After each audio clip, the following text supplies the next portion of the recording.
21 horas en punto. Nos despedimos de F10 Noticias, pero pasamos a Contrarreloj. ¿Con quién? Por supuesto, con Lorena Herrera. Buenas noches, Lorena. Casimira, Daniel, Ramón, qué gusto saludarlos allá en el Estudio 1 en Ciudad Satélite del Alto. Así es, bueno, atentos nosotros a lo que tengas esta noche, aunque a veces hay sorpresas que es mejor no decirlas, ¿no? Tenemos casa llena, solamente vamos a decir eso, tenemos casa llena y una agenda completísima. Qué lindo. Perfecto, mucha suerte, Lore. Gracias, muy gracias. Bien. Comenzamos. Chao, Lore, que te vaya muy bien. Gracias. Vamos con Contrarreloj. Este programa fue auspiciado por Banco Económico, el banco de nuestra gente.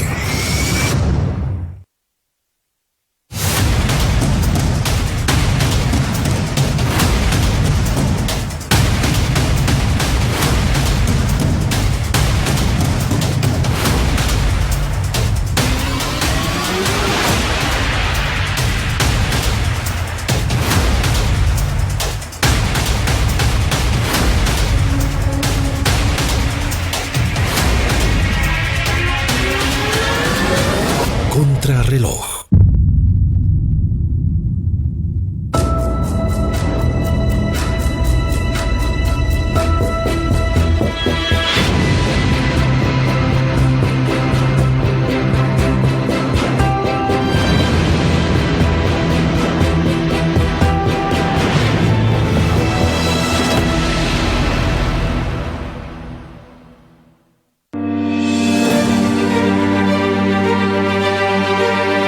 ...46 días faltan para las elecciones nacionales del próximo 17 de agosto... ...y pese a todo pronóstico... ...la Sala Plena del Tribunal Supremo Electoral... ...decidió esto sobre la candidatura de Jaime Dun. La Sala Plena del Tribunal Supremo Electoral... ...el día de hoy, a través de la resolución 107-2025 de 2 de julio... ...ha determinado la inhabilitación del candidato... Jaime Guillermo Dun de Ávila como candidato a presidente en la lista del partido Nueva Generación Patriótica. ¡Dun, amigo! ¡Bolivia está contigo! ¡Dun, amigo! ¡Bolivia está contigo! Inhabilitarlo, con el argumento que el certificado de solvencia fiscal que emitió la Procuraduría no cumple con lo dispuesto en el numeral 4 del artículo 234 de la Constitución Política del Estado, a tiempo de haber sido presentado como candidato sustituto al postulante renunciante Fidel Tapia Zambrana. La resolución que emite el Tribunal Supremo Electoral se ha basado estrictamente en la información que nos ha remitido la Contraloría General del Estado, que establece que no es posible verificar la solvencia del ciudadano Jaime Guillermo Dun de Ávila. Y obviamente la respuesta por parte del precandidato por Nueva Generación Patriótica y su abogado no se dejaron esperar. Después y he escuchado a lo largo de la tarde y he conversado, como le digo, con algunos líderes políticos que coinciden de que la participación, la no participación de nosotros puede ser algo muy complejo para la misma democracia en el país y para decir que realmente el voto es el que tiene que ser. Vivimos en un sistema corrupto con falta de seguridad jurídica. Si en este momento nosotros anunciamos el mecanismo administrativo que se va a aplicar, les puedo garantizar que a partir de mañana las instituciones nos van a cerrar las puertas.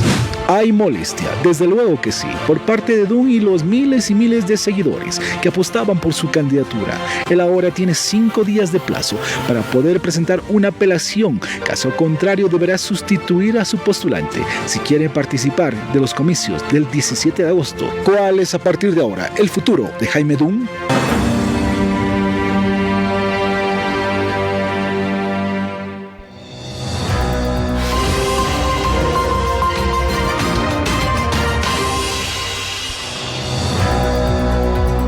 ¿Cuál es el futuro ahora de Jaime Dun? Con esa pregunta comenzamos este espacio que es Camino a la Presidencia, Elecciones Generales 2025. En estudio estamos con el vocal del Tribunal Supremo Electoral, Tawichi Tawichi, a quien le damos la bienvenida a este espacio. Buenas noches.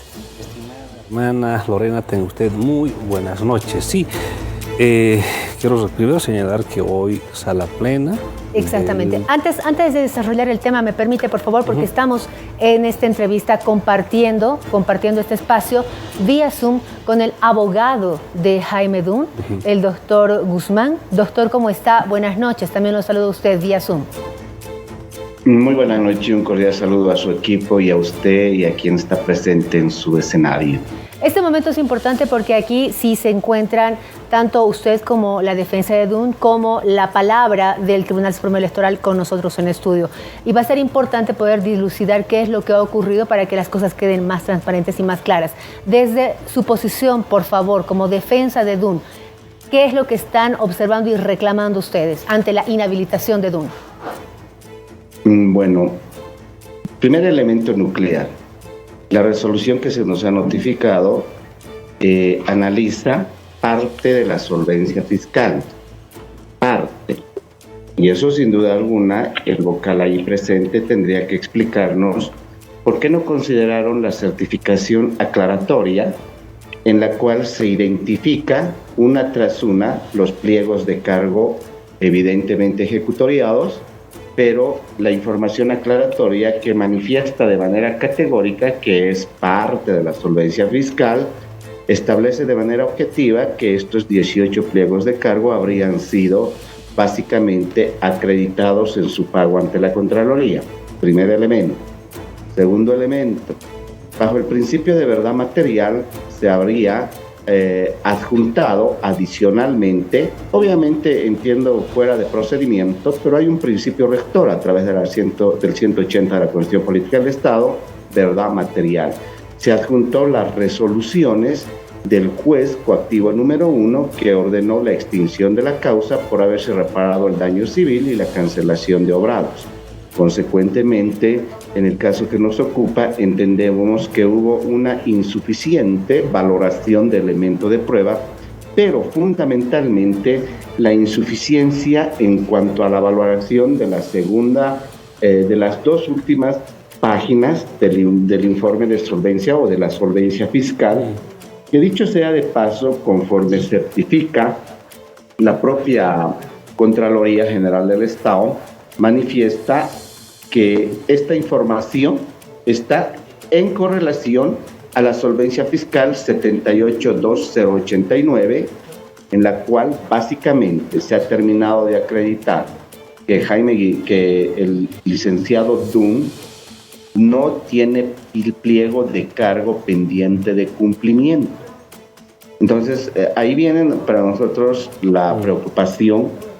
En la misma resolución que se nos puso en conocimiento a través del delegado del partido, escanean las dos primeras hojas y no así las que continúan.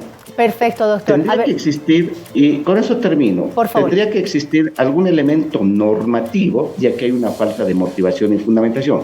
La motivación es la norma que ellos aplican y la fundamentación es la justificación de aplicación de esa norma. ¿Qué elemento normativo han aplicado? En la resolución no la he advertido, a efectos de no valorar esta parte de la solvencia fiscal, porque tiene que haber un elemento normativo, ellos tienen que decir, la norma no nos permite, motivación y fundamentación. Entonces ahí viene básicamente la observación puntual a la resolución con la cual inhabilitan a Jaime. Señor vocal, por favor, porque son varios los puntos que ha tocado el doctor Guzmán. Esto es muy claro, estimada Lorena, y un saludo al hermano doctor Benjamín Guzmán. Sí, es bueno que esto se pueda dilucidar. A ver, quiero saber, ¿puedo partir? Esto es una regla constitucional. Constitución Política del Estado, artículo 234. Punto 4. Lo voy a leer, hermano. Por favor. ¿Qué dice? No tener pliego de cargo ejecutoriado pendientes de cumplimiento. Repito, no tener el certificado de solvencia fiscal que presentó el candidato en cuestión. Señala en su certificado de solvencia 18 procesos ejecutoriados. 18. Que señalan que tienen este pliego de cargo ejecutoriado. Evidentemente, hay un anexo que señala que estarían los pagos acreditados, claro que sí, pero existe esa ambigüedad, estimada Lorena, la ambigüedad, que el mismo certificado de solvencia señala que tiene pliego de cargo ejecutoriado, no 1, 18. Entonces, en ese marco, conforme a la Constitución, no tener, entonces se procedió a la plena, es una decisión institucional, es una decisión, no es de una persona, es de la institución que señala que no cumple el requisito en cuestión. Es decir, nuestra Constitución señala que un candidato cualquiera fuere, un ciudadano cualquiera fuere, no debe tener este adeudo con el Estado. Es sencillo, por ejemplo, para que quede clarito, la misma Constitución señala que los varones no debemos tener, por ejemplo, debemos tener la libreta militar para ejercer la función pública. Es decir, tenemos que mostrar la libreta. No podemos decir que está en trámite o cosa parecida. Lo entiendo. A ver, antes de seguir avanzando y para que quede claro, porque lo ha dicho hace un momento, pero para que quede claro, ¿cuál es la ambigüedad en este caso, por favor? Que el certificado de solvencia fiscal señala que tiene 18 procesos ejecutoriados. El doctor decía que hay una certificación aclaratoria. ¿Es correcto, doctor Guzmán? Correcto, y si me permite, sí. Y entiendo como hombres de derecho y hombres de bien, el concepto tiene que ser unido, interpretación, no tener pliego de cargo ejecutoriado pendiente de cumplimiento, pendiente, diccionario Larousse, básico, que no se haya pagado. Y el mismo vocal acaba de manifestar tiene sentencia ejecutoriada y evidentemente lo reconocemos que ha pagado. Entonces, el término pendiente, cuando se reconoce que se canceló, ya no existe. Es una interpretación tan sencilla, tan básica, que si no termino de entender, agarro Larousse y digo, ¿qué significa pendiente? ¡Ah, caramba! Que no se cumplió.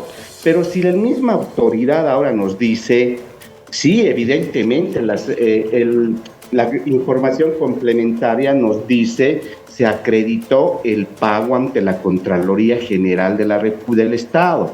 Consecuentemente, esa afirmación, se acreditó el pago ante la Contraloría, derriba, pues, elimina el término pendiente de cumplimiento. Señor vocal, ¿hay pendientes? ¿No hay pendientes? Esa ambigüedad, con todo cariño, con toda honestidad del hermano abogado, Guzmán, quisiera que ese reclamo se lo plantee a la propia Contraloría. La Contraloría, tan sencillo como lo ha explicado, con esa explicación tan elemental, básica que lo ha hecho, nos debería emitir la Contraloría, decirnos, esta es la solvencia y no existe...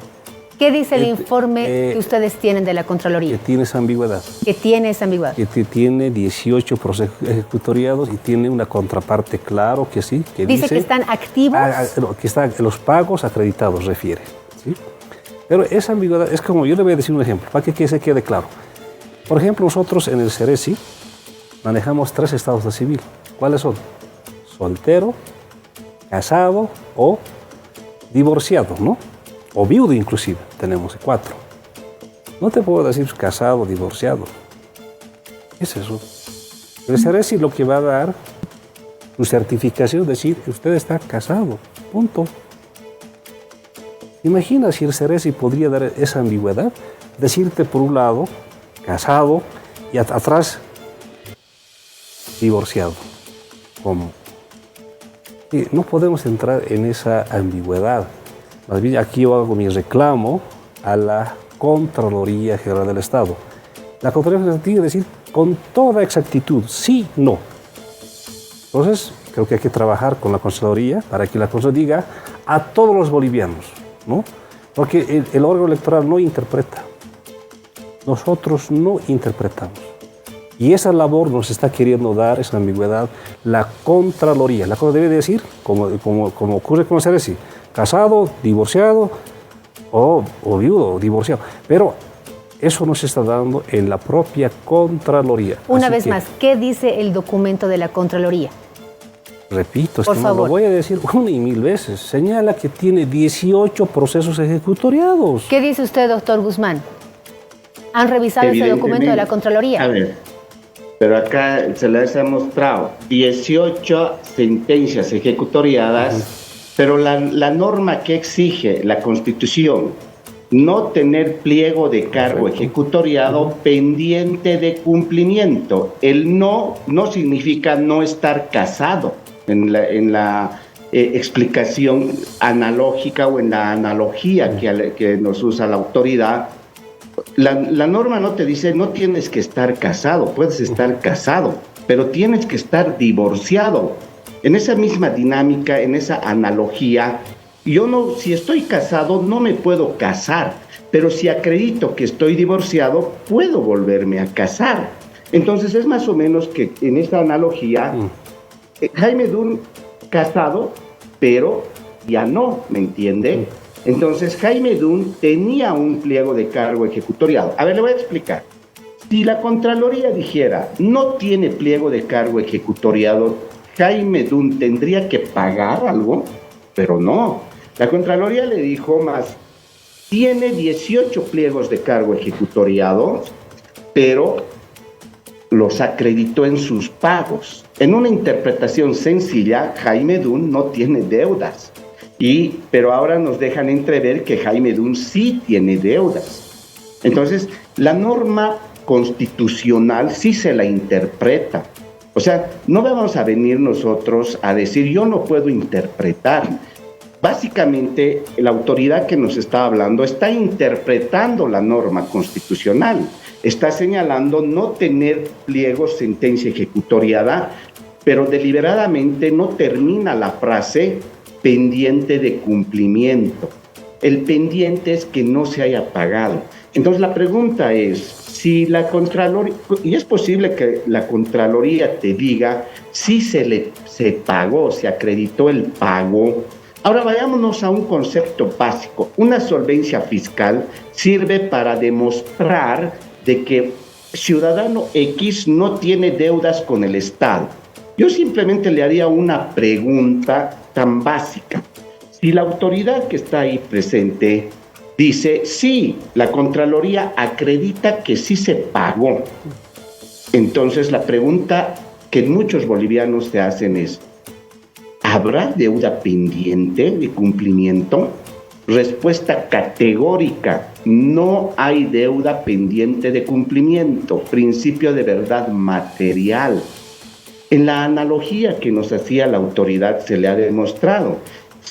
Yo quiero volverme a casar, solo tengo que acreditar que no estoy casado, que ya soy divorciado. Doctor, le permitamos dar las respuestas también. Ha formulado varias preguntas que me imagino son parte de la exposición, sin embargo, que le demos la oportunidad al vocal para que pueda responderlas. Vamos a irnos, estimada Lorena. Es que en realidad yo soy una autoridad técnica.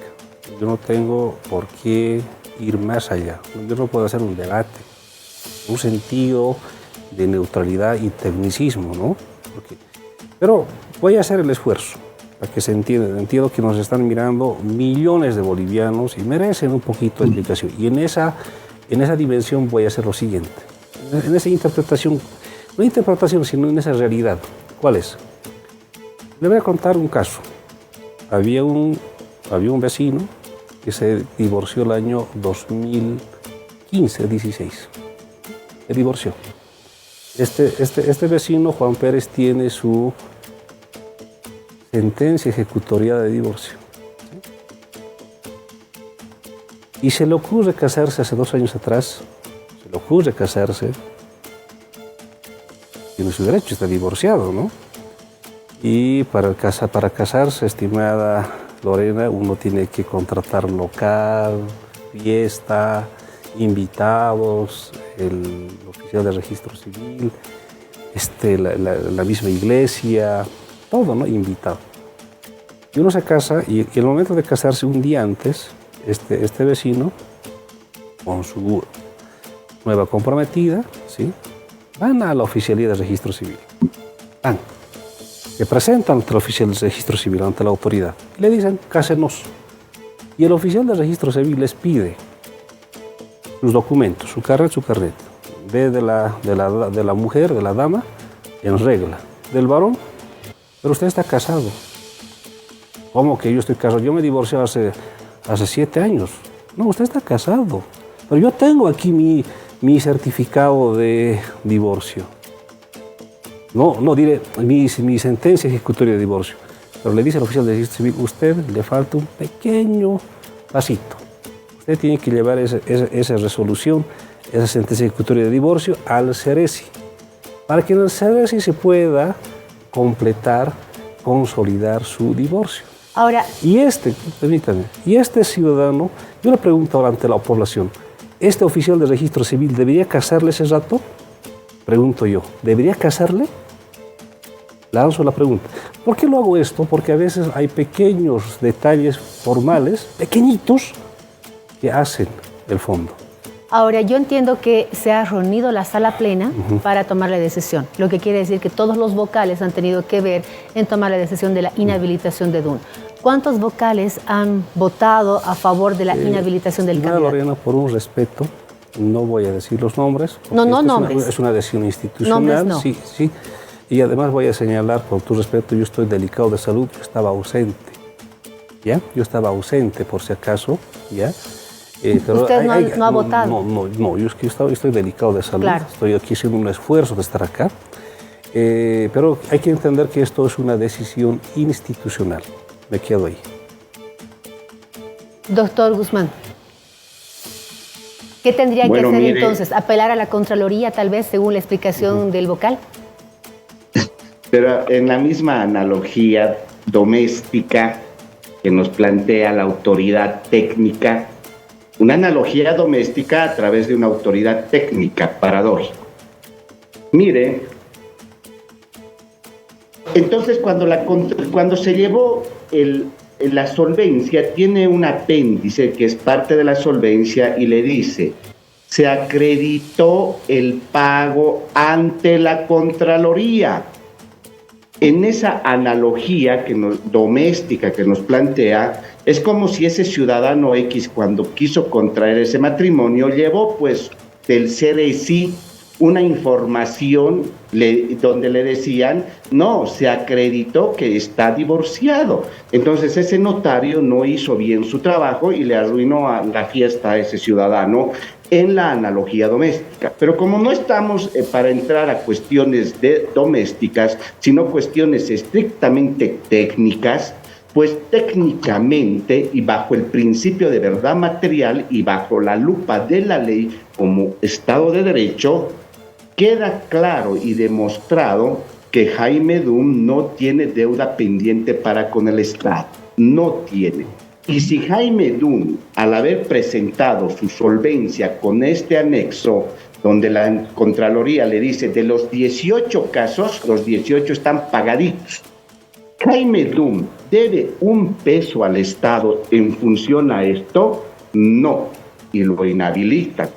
Le seré sincero, obvio que se va a reclamar, obvio que se van a franquear y se van a utilizar los mecanismos que la ley nos instituye, porque nosotros vamos a hacer un planteamiento técnico, no doméstico, vamos a utilizar los elementos normativos y vamos a interpretar la norma y se las va a poner en conocimiento para otra decisión institucional que entiendo bajo esta dinámica que usted lo ha planteado el día de hoy, donde ya todos los ciudadanos, esos millones de ciudadanos, han quedado ya más claro que el agua. Jaime Dunn sí pagó. Doctor Guzmán, en 30 segundos, por favor, ¿cuáles son las acciones que de aquí en adelante van a seguir para la habilitación de Jaime Dunn? Básicamente la impugnación de la resolución a través de los mecanismos administrativos que la 026, la ley 026, nos franquean. Como hombres de derecho, respetuosos de la ley, vamos a utilizar esos recursos. Muy bien. Muchísimas gracias. Usted, por favor, le invito para que se quede con nosotros porque luego de la pausa tenemos más que conversar. Doctor Guzmán, le agradecemos por su tiempo. Vamos a estar atentos a ver cuál es el desarrollo de este tema. Yo le agradezco mucho a usted y un saludo cordial al vocal ahí presente. Hasta luego, buena noche. Gracias a ustedes, quédense con nosotros porque cuando retornemos vamos a seguir hablando del proceso electoral, pero también de denuncias que se han instalado en contra del vocal Tawichi Tawichi. Quédense con nosotros.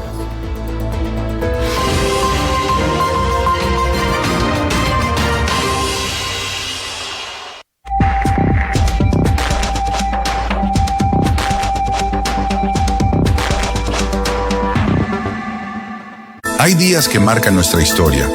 Hay momentos que definen quiénes somos y hacia dónde queremos ir. Cuando votas, participas. No con gritos ni con banderas. Con dignidad, con conciencia. Votar es pensar en ti, pero también en ellos, en quienes vendrán. Es construir futuro, porque la democracia no es un regalo. Es una conquista que se defiende con el compromiso de todos. Y hoy, más que nunca, tu voto importa.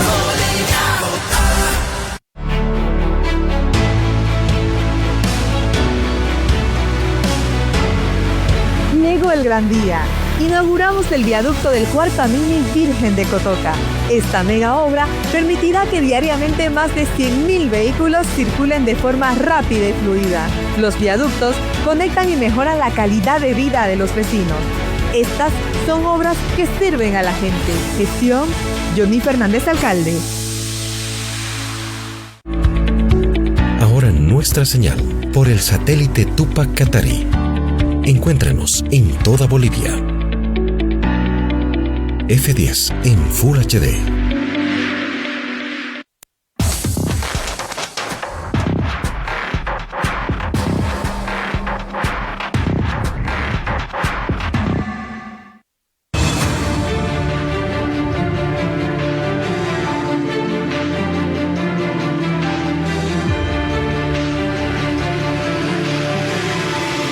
Aparece entre el ministro César Siles el WhatsApp de comunicación con nada más y nada menos que el vocal Tawichi Tawichi Quispe. Denuncia que hacen los seguidores y el equipo jurídico del cacique del Chapare desde La Paz, Bolivia. Se basan en una publicación de un medio digital llamado Negocios y Política del vecino país, Argentina, y que titula Escándalo en Bolivia, coimas, transición y el plan secreto para exterminar a Evo. El ministro César Siles me manda las resoluciones hechas para el Tribunal Constitucional o para el Tribunal Electoral. Una conversación de WhatsApp entre el exministro de Justicia César Siles y el vocal del Tribunal Supremo Electoral, Tawichi Tawichi Quispe, revela, según el medio argentino, un aparente envío de $30.000 como parte de un pago acordado para que se inhabilite a Frente para la Victoria y Pambol, los dos partidos que postulaban al cocalero que está en el Chapare, Cochabambino. En pocas palabras, estamos viviendo los hechos de corrupción más grandes que el consorcio. Además, y según el medio argentino, una persona supuestamente allegada al presidente Luis Arce es quien realizó el depósito a una cuenta en el Banco Nacional de Panamá. ¿Solamente Tawichi Tawichi has recibido los $30.000 o también has recibido los otros vocales? Queremos saber que en los próximos minutos, horas, que se pronuncien los vocales del Tribunal Supremo Electoral. La denuncia ya fue presentada ante el Tribunal Supremo Electoral, pero ¿qué dice uno de los principales acusados de supuestamente haber recibido los $30.000?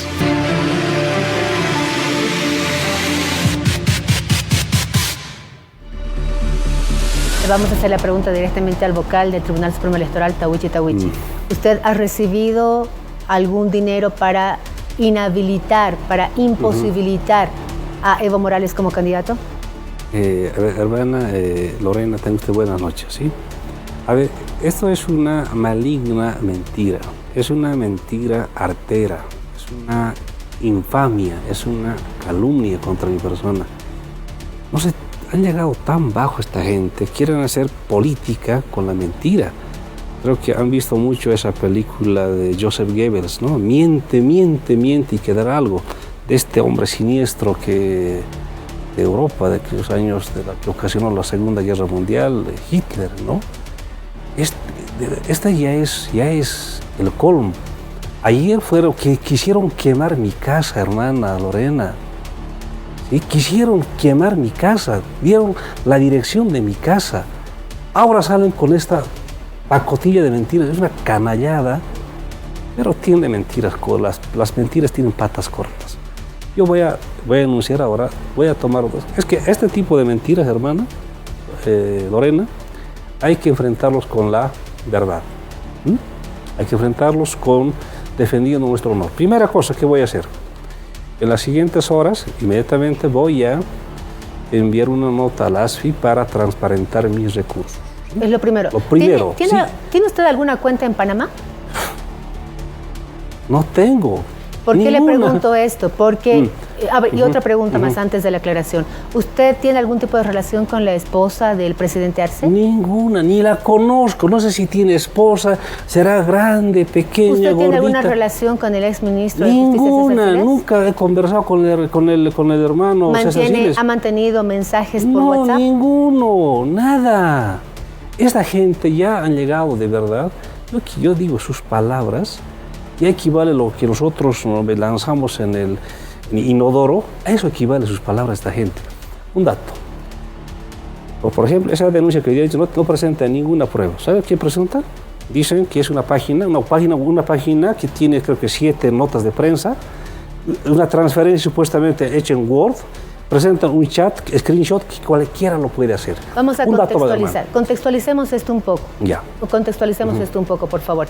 Esta denuncia sale desde Teresa Morales, exministra de Evo Morales, quien señala que el 12 de marzo usted habría recibido una transferencia de la cuenta de la esposa del presidente Arce, de una cuenta que la esposa tendría en Panamá, a otra cuenta del vocal que también tendría en Panamá, una transferencia por $30,000 el 12 de marzo, para que el 13 de marzo, Frente para la Victoria, salga inhabilitado.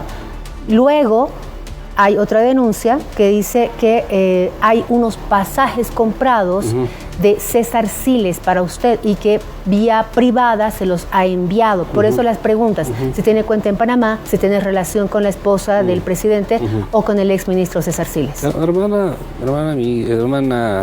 Lorena, pido con mucha seriedad. Estamos hablando, ¿sabe qué? Puro chismes. Y voy a un poquito llamar la atención a la prensa. Corroboremos antes las fuentes, ¿no? Estamos hablando de chismes, rumores y hace una denuncia. A ver, primera cosa, yo no tengo ninguna cuenta en Panamá, ninguna. No conozco a la esposa, si tendrá esposa, ni sé, del presidente del Estado. No tengo ninguna conversación, nada. Aquí tiene mi celular, que para el señor Hernando, sí, para el señor Siles, ahí está, todo, ni nada. Voy a transparentar ahora, eso sí hay que atacar con mucha firmeza este tipo de malignas mentiras, malvadas mentiras, hay que atacar con transparencia, ¿sí? Yo le decía, yo voy a inmediatamente interponer una nota ante el ASFI para transparentar mis cuentas bancarias, no oculto nada. Va a dar acceso público a sus cuentas. Y además eso debía ser cada funcionario debe hacer eso, como rigor. Yo lo pondría hasta en una ley eso, hermano, de verdad, porque entrar a la función pública es algo sagrado. Y segundo, me voy a dar el tiempo oportuno para hacer acciones legales, para defender nuestro honor, para defender mi honor, porque es lo que tenemos, hermano, nos quieren socavar. Y alerto, hay un plan de ese grupo, de esas personas, de esos actores, de esos actores, el pueblo es inteligente, hermana. Por favor, si usted lo puede decir. El pueblo es inteligente. Teresa ¿sabe? Morales. Wilfredo Chávez. Hermana Lorena, el pueblo es inteligente. Hay un grupo, quiero alertar, hay un plan siniestro, macabro, de impedir, obstaculizar, boicotear las elecciones presidenciales de este domingo 17 de agosto. No quieren elecciones, ellos quieren violencia, ellos quieren que los bolivianos nos matemos. Eso quiere, hermano. Una cosa más, hablando de matanzas, si a mi persona le ocurre algo, soy objeto de un atentado mañana, o si muero, los hago responsables a ellos. ¿Por qué? Ellos están yendo con estas calumnias, infamias, buscando, repito, boicotear. Los bolivianos, las bolivianas somos inteligentes, sabemos distinguir, diferenciar de qué son noticias verdaderas y quiénes son noticias falsas, hermana. Entonces, eso también yo lo denuncio. Vocal. Nada raro que mañana aparezca de mis colegas, ¿sí? Porque ese es el objetivo, otras invenciones, otras infamias, otras calumnias. Vocal, hace un momento decía, han intentado quemar mi casa ayer. No, lo dije hace poco, estaba en la entrevista acá, ha sido público, han dado con el domicilio de mi hogar y de mi presidente Óscar Gersen Tofe. ¿Con qué finalidad? Justamente como quieren hacer atentados. Y eso es algo criminal. Sí, entonces, mi estimada Lorena, yo digo, de verdad, creo que esta gente quiere instalar en la sociedad, ¿no?, una mentira. Por eso apelo a Joseph Goebbels, miente que quedará algo. Sobre este tema, ¿usted va a iniciar alguna acción legal en contra de quienes están interponiendo la denuncia? Sí, me voy a dar el tiempo oportuno, ¿sí? Me voy a dar el tiempo oportuno. Porque lo que debemos hacer cada boliviano es defender nuestro honor, nuestra reputación, nuestra imagen, nuestra credibilidad. Es lo que tenemos, estimada Lorena. Entonces, aquí se está tejiendo un oscuro plan. Bolivianos, alertas. Hay un grupo que no quiere elecciones. No vamos a caer en sus estrategias malévolas. Hay unos mensajes en nuestras redes sociales a propósito de este tema. Dice BM Chara, eso sí, puros chismes al final de cuentas, así se manejan este tipo de gente. Lamentablemente la prensa es cómplice de lo que Evo siga apareciendo en todo lado. Bueno, hay otros mensajes más. Evo está debilitado, ya pues está bien, hasta ahí, dice Sergiño. Hay varios mensajes de por medio. Usted dice, voy a interponer una demanda, porque esto no puede seguir así. Y hay un plan oscuro de por medio. Así es. No quieren elecciones, hermano. No quieren. Ahora están haciendo todo el esfuerzo para boicotear este domingo 17 de agosto. No quieren. Entonces, alerto de ese plan. Si nosotros bolivianos somos inteligentes, nosotros vamos a ir a las urnas y elegir al mejor presidente o presidenta para que pueda reencauzar nuestra maltrecha economía. Gracias por este tiempo, señor Vocal. Con Contrarreloj vamos a hacer seguimiento también de este tema, ver las denuncias de un lado, también ver la defensa suya. Gracias por este tiempo. Hermana Lorena, siempre agradecido por permitirme informar. Tenga usted muy buenas noches. Gracias.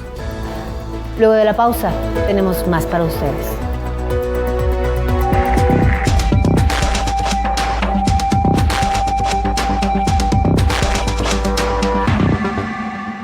Hay días que marcan nuestra historia. Hay momentos que definen quiénes somos y hacia dónde queremos ir. Cuando votas, participas, no con gritos ni con banderas, con dignidad, con conciencia. Votar es pensar en ti, pero también en ellos, en quienes vendrán. Es construir futuro, porque la democracia no es un regalo, es una conquista que se defiende con el compromiso de todos. Y hoy, más que nunca, tu voto importa.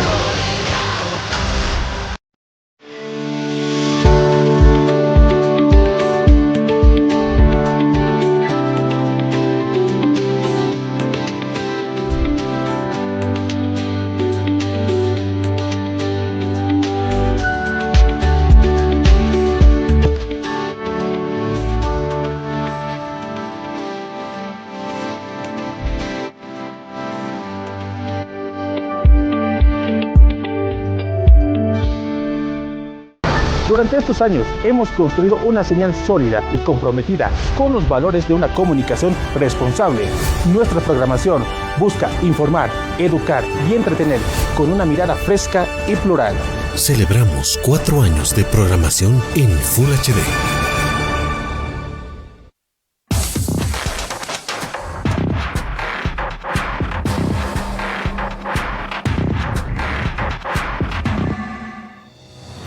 Queremos agradecer a quienes se encargan del arreglo personal de todo el equipo de Contrarreloj. Ustedes tienen la dirección y los teléfonos en pie de pantalla. Y si está en La Paz, pase por la Plaza Isabel la Católica, edificio Presidente Bush, local número 3. Van a tener una gran atención. Gracias al Salón de Belleza Ivonne.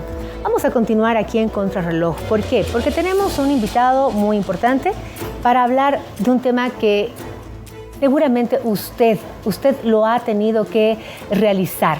Usted ha tenido que realizar trámites, ha tenido que ir a pagar impuestos y se ha dado cuenta que hay un nuevo sistema. Vamos a hablar de esto con Mario Cazón, el presidente del Servicio de Impuestos Nacionales. Don Mario, gracias por estar aquí.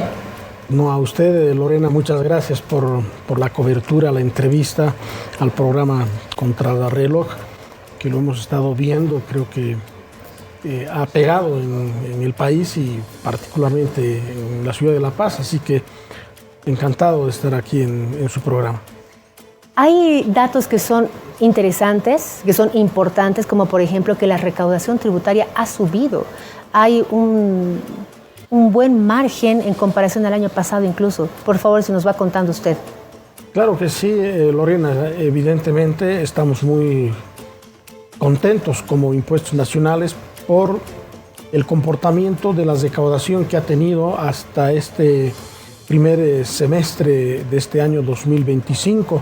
Tenemos datos hasta el 27 de junio y hemos logrado recaudar 21.691 millones de bolivianos, comparándonos con el año 2024 que llegaba a 18.179 millones. Hay un crecimiento del 19.3%. En términos absolutos, este crecimiento prácticamente llega a más de 3.511 millones de bolivianos. Y esto es el movimiento económico que se está dando en todo el territorio nacional, particularmente en el eje. Hay que reconocer que en nuestro país la mayor cantidad de población está en La Paz, Santa Cruz, Cochabamba, y luego viene Sucre, Potosí y el resto del país, por supuesto.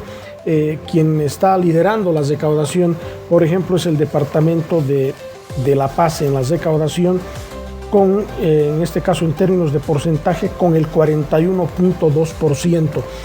La Paz aporta... Casi la mitad. Casi la mitad, ¿no? 8.926 millones y Santa Cruz está con el 38.10, 8.250 millones de bolivianos. Así ¿Cómo se interpreta eso? Porque Santa Cruz ya es la primera ciudad, el primer departamento de nuestro país, tiene un movimiento económico sumamente grande y de hecho es el más grande en el país, pero La Paz es quien más aporta. ¿Cómo se interpreta eso desde impuestos? El tema no es que impuestos lo paga directamente el departamento de Santa Cruz. Santa Cruz produce, pero ahí es donde venden, digamos, la primera venta. Y esa venta llega al comercio de Cochabamba, al comercio de La Paz, y por supuesto ahí la segunda venta. Y precisamente la mayor venta lo hacen, en este caso, en el departamento de La Paz. Y a nosotros nos alegra muchísimo porque es evidente de que el Alto y también La Paz, como La Paz del centro, hay cantidad de población también y por supuesto hay más consumo también, ¿no? Así que ese comportamiento hemos notado particularmente en el Alto, que realmente hay un crecimiento bastante grande en términos de población y por supuesto también hay un más consumo. Es correcto. Y eso es lo que está mostrando, ¿no? En cuanto a la recaudación que muestra el departamento de La Paz. Ahora, este crecimiento del 19,3%, ¿cómo lo interpreta Impuestos? ¿Una mejora en la actividad económica o de pronto hay un fortalecimiento en este mecanismo de control? ¿Cómo se interpreta? Participan las dos cosas. Nosotros, como bien lo has señalado, Lorena, hemos implementado, el 2 de junio comenzamos con la implementación del SIAD en línea, el Sistema Integrado de la Administración Tributaria, que está compuesta por más de 80 subsistemas y todo eso ha permitido precisamente que el contribuyente pueda ya pagar a través de la nueva plataforma y además es más didáctico, más comprensible y ha dado resultados en la implementación.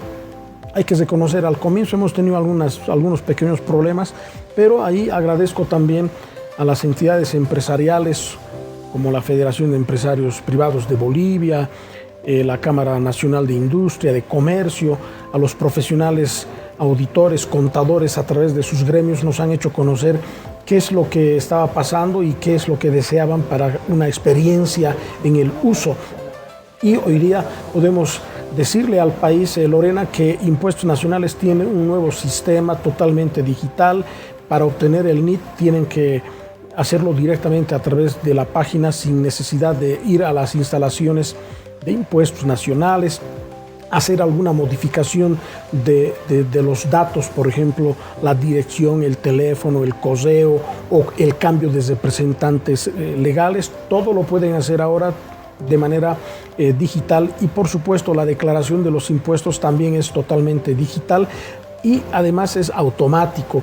El libro de compras y ventas genera datos a través del sistema de facturación electrónica que hemos implementado ya el 2021, en diciembre del 2021, y esos datos de forma automática van a la declaración jurada del impuesto al valor agregado, el impuesto a las transacciones, y entonces hemos evitado el error del taipeo que antes existía, y además hemos evitado totalmente el tema de las multas por incumplimiento a deber formal. ¿Por qué?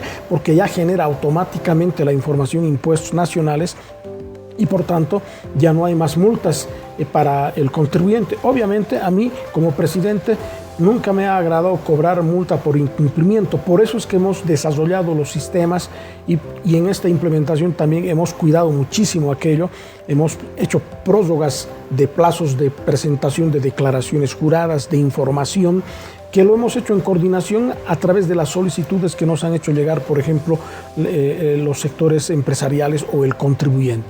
Es importante hacer hincapié en un tema. Multas por incumplimiento no quiere decir que si yo termino mi NIT en 4 y tengo hasta el 17 para pagar, puedo ir el 30 y no importa. Tiene que cumplir de todas maneras la fecha de vencimiento del último número de su NIT o su carnet de identidad. Exactamente. Para la implementación, Lorena, del sistema, por ejemplo, el dígito 0 debe pagar el 13 de... Tenía que pagar el 13, hasta el 13 de cada mes. Junio. Ya. En el ejemplo de la implementación. Pero nosotros, por la implementación, ampliamos el plazo. Tiene competencia Impuestos Nacionales para poder ampliar el plazo y lo hemos hecho hasta el 23 de junio. Entonces, tenían la oportunidad de declarar y pagar hasta el 23. Hasta esa fecha no hay multa por incumplimiento, no hay interés, no hay nada, porque es el vencimiento. Claro. Si lo hace el día 24, ahí sí ya tiene el incumplimiento a deber formal y además tiene mantenimiento de valor e intereses por un día, es decir, por el día 24. Ahora, para que esto quede claro, ¿esta ampliación ha sido solamente por junio o se va a mantener en adelante? Solamente ha sido por el mes de junio. Por la implementación del sistema. Por la implementación de los sistemas. Inclusive hemos ampliado también porque han hecho llegar la Cámara de Comercio y la Federación de Empresarios de Cochabamba, por ejemplo, y los colegios de auditores nos han pedido ampliación para presentar los estados financieros del año 2024, que también ya lo ampliamos.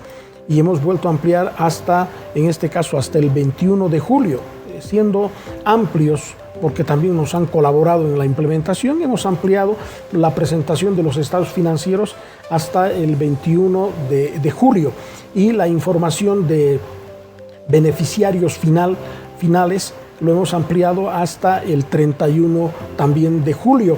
Y esto de los beneficiarios finales, por ejemplo, Lorena, es como resultado de la evaluación que ha tenido Bolivia a través del GAFI o el GAFILAC, donde ahora estamos en esa lista, y precisamente nos han pedido que Bolivia debe contar con una base de datos de quiénes son los beneficiarios finales de las empresas, particularmente personas jurídicas, y esa tarea se le ha asignado a la Administración Tributaria, porque precisamente ahí las empresas se registran para obtener el NID y hacer el pago de los impuestos, y por supuesto ahí en el testimonio de constitución tenemos esa información que ahora hemos pedido que las empresas los registren, porque tiene que ser una declaración jurada. Importante. Y eso lo hemos ampliado, por ejemplo, hasta el 31 de julio, a objeto de no estar multando con el incumplimiento a deber formal. Importantes todas las aclaraciones que ha hecho ahora. Importante también esta socialización que realiza acerca de esta nueva plataforma, sin miedo. Y si no se puede hacer desde la casa uno solo, siempre puede asistir a los kioscos tributarios. Mario Cazón, muchísimas gracias por su tiempo. A usted muchísimas gracias, Lorena. Muy buenas noches. Nos vamos a una pausa, ya volvemos.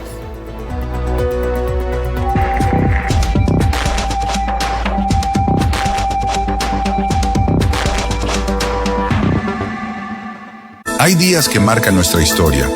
Hay momentos que definen quiénes somos y hacia dónde queremos ir. Cuando votas, participas, no con gritos ni con banderas, con dignidad, con conciencia. Votar es pensar en ti, pero también en ellos, en quienes vendrán. Es construir futuro, porque la democracia no es un regalo, es una conquista que se defiende con el compromiso de todos. Y hoy, más que nunca, tu voto importa. Ahora nuestra señal por el satélite Tupac Katari. Encuéntranos en toda Bolivia. F10 en Full HD. F10 HD-Bolivia. Visítanos en Twitter y sé parte de la nueva generación. F10 en Full HD.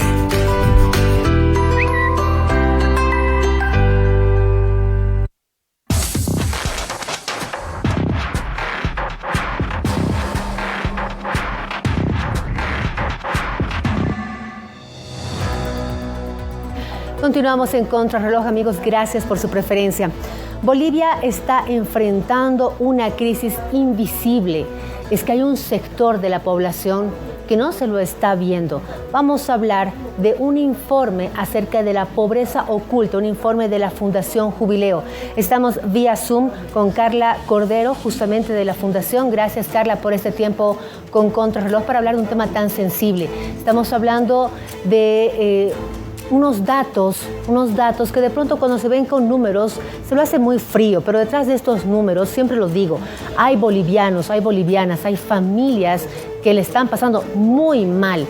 El INE recientemente ha dado unos datos que los quiero, por favor, conversar contigo, porque según lo que ustedes tienen, hay de cada 100 personas, 44, según los datos de la Fundación Jubileo, viven en la pobreza moderada. Según el INE son 36.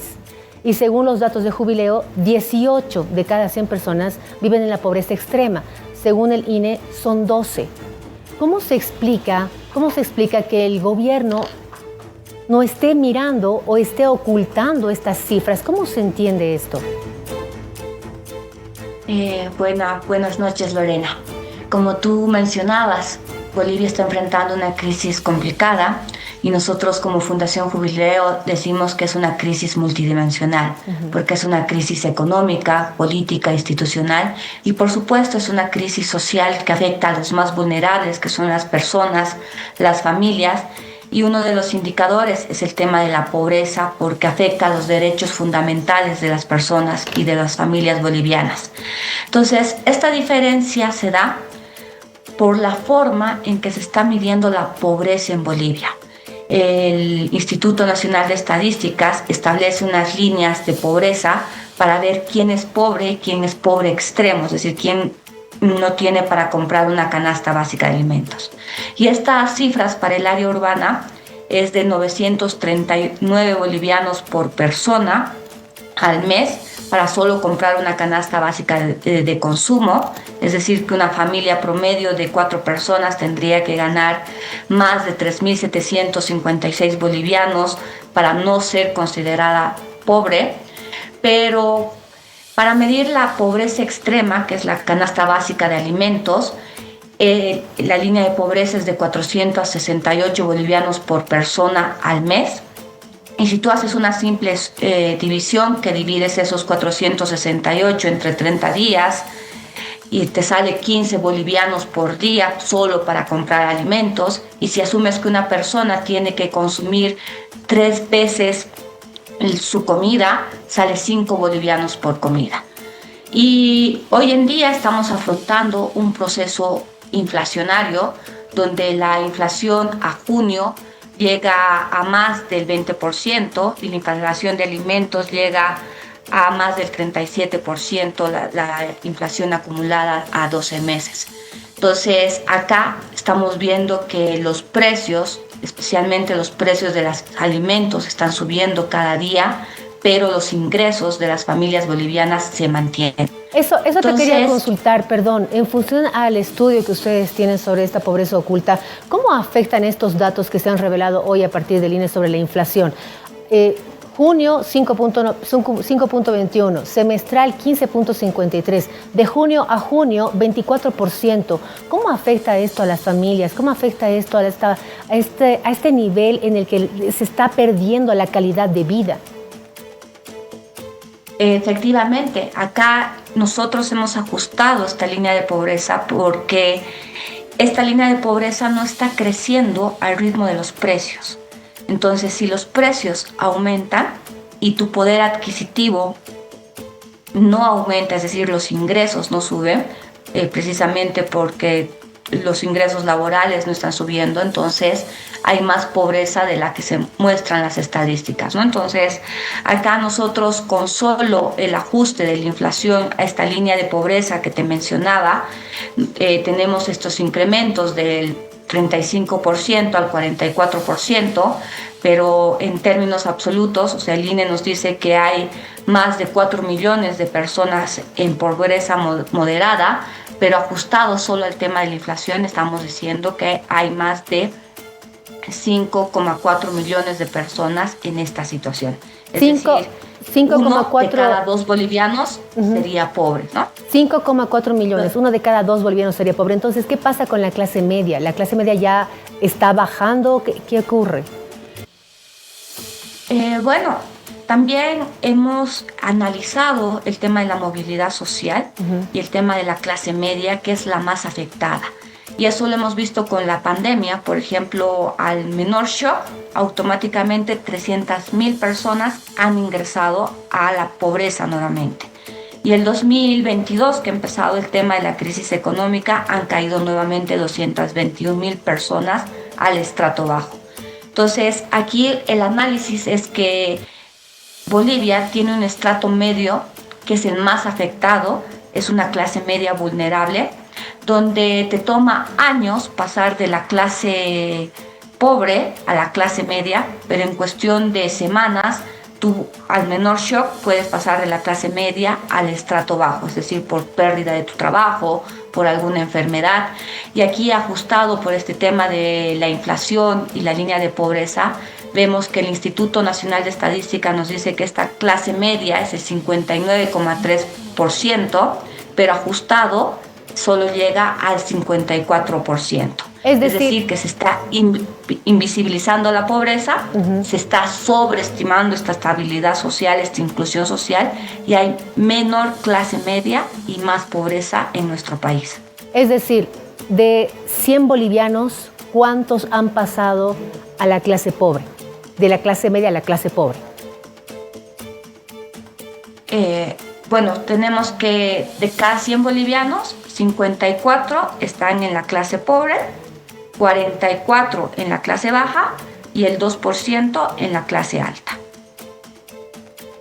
Son datos que llaman la atención por cómo se está dando la dinámica en nuestro país y estas crisis multidimensionales que no se están resolviendo y más bien se están acentuando. La última consulta, muy breve, por favor, muy breve. Hay daños que tienen que ver con esta pobreza, como por ejemplo la deserción escolar. Los chicos, los niños están dejando de estudiar por trabajar. Así es. Una de las consecuencias del tema de la pobreza es precisamente esto, ¿no? El tema del abandono escolar, también está el tema de empleos precarios, empleo de la informalidad laboral.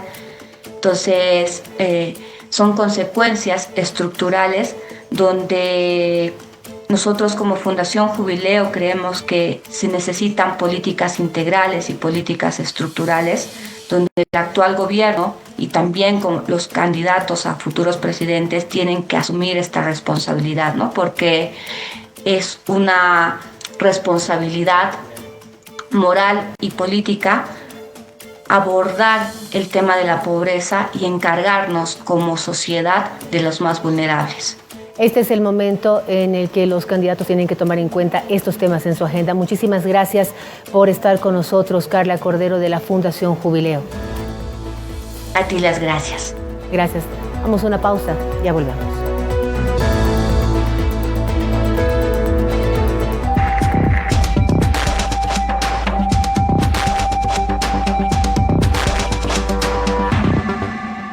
Hay días que marcan nuestra historia.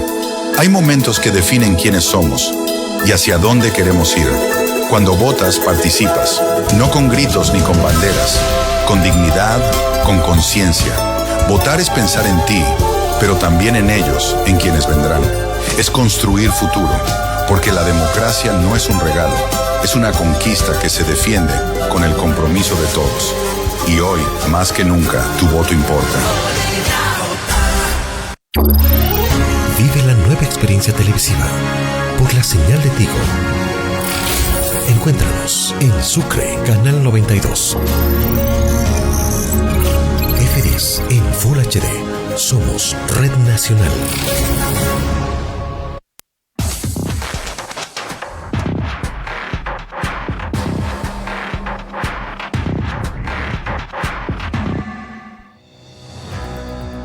Ante la crisis hay algunos mecanismos que se están activando para que los bolivianos podamos salvaguardar el dinero que tenemos. Estamos en entrevista con Vanessa Ichuta, jefe nacional de captaciones del Banco Unión. Vanessa, buenas noches, gracias por tu tiempo.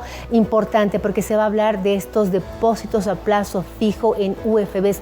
¿Cuál es el beneficio de los bolivianos para cambiar nuestros bolivianos a UFBs? Muy buenas noches en primera instancia, muchas gracias por la invitación.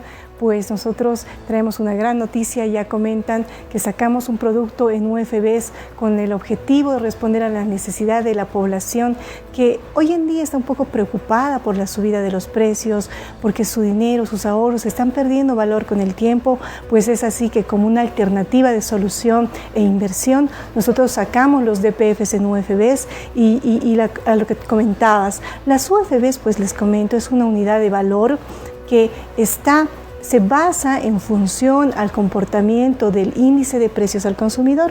Es decir, que esa variable económica, que es el índice de precios al consumidor, mide y controla la variación de los precios de la canasta familiar. Entonces, cuando el IPC tiene una variación positiva, pues de igual forma la UFB tiende a subir su valor. Y es así como funciona. En los bancos, voy al Banco Unión y digo, quiero cambiar mi dinero en UFBs. ¿Me acerco a cualquier cajero y así funciona? Les comento. A ver, usted puede pasar por todas nuestras agencias a nivel nacional y visita el área de plataforma en donde le van a impartir la información. El monto que usted tenga puede tenerlo en bolivianos, puede tenerlo en una caja de ahorro, puede tenerlo en efectivo. Pues lo que vamos a hacer nosotros es automáticamente esos bolivianos que tiene, lo vamos a convertir a UFBs en el momento que usted haga la apertura del depósito a plazo fijo. ¿Un UFB cuántos bolivianos equivale ahora, según la cotización que se tiene?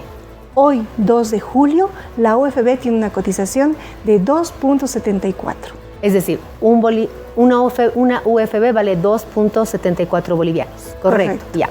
Ahora, ¿cuáles son los montos mínimos y máximos para aperturar una cuenta en UFBs? Ya, lo que quiero recalcar que el producto que hemos sacado son depósitos a plazo fijo en UFBs. Correcto. Que es un monto de inversión que van a dejar a un plazo determinado. El monto mínimo es 1.000 UFBs.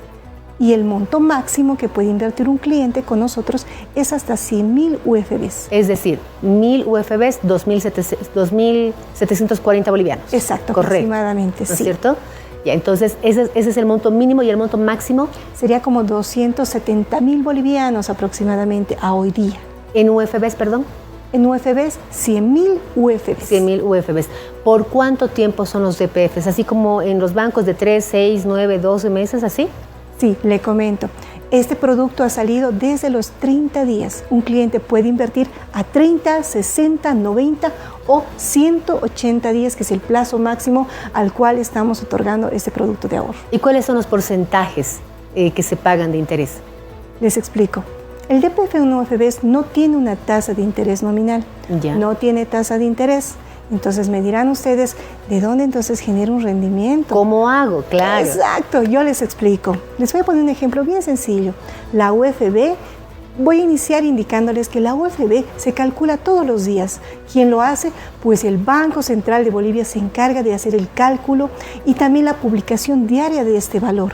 Ustedes hoy o en este momento pueden ingresar a la página web del Banco Central y van a ver el valor de la UFB a hoy día, porque varía todos los días y la tendencia que está teniendo es creciente con el tiempo. Un ejemplo, si ustedes hubieran invertido el 1 de enero en UFBs, te pongo un ejemplo, solamente 1000 UFBs, han gastado, en ese momento la UFB el 1 de enero estaba en 2.57. Tú necesitabas 2.500 bolivianos aproximadamente para tener 1000 UFBs. Si tú hubieras decidido invertirlo a 180 días, 6 meses, pues hubieras recogido tu inversión, tu platita, este 30 de junio que recién pasó. ¿Cuánto está la UFB? 2.74. Hubieras recogido más de 2.740 bolivianos. Perfecto. ¿Cuánto es el rendimiento? Le hemos devuelto al cliente su capital, más ese incremento de valor. ¿Por qué? Porque la UFB ha variado positivamente. Y si tú calculas una tasa de rendimiento, pues más o menos se asemeja a un 7% que tú has generado en 6 meses. ¿Hay variaciones negativas? Como te digo, se mueve en función de la variación del IPC. Podría suceder, pero lo que tenemos que estar informados es revisar la tendencia. El Banco Central publica el valor de la UFB, también el histórico que tuvo hace años atrás, hace meses atrás, hace días atrás, y también hay una proyección, te comento. Los datos no son inciertos. Ya tenemos datos hasta el 10 de julio, en donde la UFB va a superar los 2.75 de bolivianos. Perfecto. Vanessa, muchísimas gracias por este tiempo con nosotros. Importante porque se aclara, los bolivianos están buscando dónde resguardar y cómo resguardar su dinero y esta es una opción. Muchísimas gracias. No, ustedes de verdad, lo único que quiero aclarar adicionalmente, lo único que un cliente debe hacer es pasar por Banco Unión, ser mayor de 18 años, portar su carnet de identidad vigente y puede hacer con gusto la apertura en el momento que lo desee a nivel nacional y en todo Bolivia. Rápido y fácil. Exacto, rápido y fácil. Gracias, Vanessa. Y gracias a ustedes por estar junto a Contrarreloj. Ha sido un placer acompañarlos. Que estén muy bien. Hasta mañana.